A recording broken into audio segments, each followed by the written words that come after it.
So this is a just general trade shirt. My husband at the time would have been someone who is very so involved in trade, and a good trader at that, because a lot of the things like this wool skirt, that was not, typical of the time. On my shoe here, all of this is actually porcupine quills. I have copper hair plate. I typically have copper armbands to go with it. A lot of the things we traded for example, were silver, and instead of sewing with like bone needles, instead we got new silver needles, and it was like everything changed. Once us ladies got a hold of silver, we loved it. Natives loved silver. Everything that we have on would have been original textiles by our people. But when Europeans came, they brought these beautiful bolts of all kinds of cloth that we traded for. Originally, we would have been about half naked, but for today's society and doing events, we have to be a little more modest.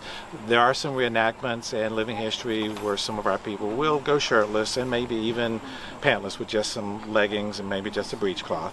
But you're always going to have some lady complaining she's seeing too much cheek or too much of this or too much of that. So when we do these, we show them how we would have dressed for something like a dignitary would have dressed to meet with perhaps the general of their army, for what they called parley in the French word, and seeing who we're going to ally with. I would have put on my best, and the British or the Americans would have came to the native village. They would have brought gifts of various types, including probably some firearms to show them what they had, and they would have done a parley back and forth to see on if they could get our allegiance. And so a lot of times the natives would have dressed in their best, which would include a lot of European cloth.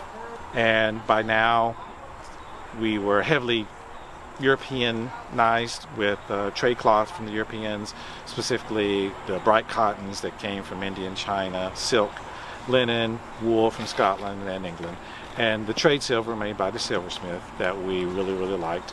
So originally, a lot of these things we called accoutrements would have been made of shell or bone or clay or even wood. And then the Europeans said, hey, we can make a lot of those things for you. You can put your designs on them.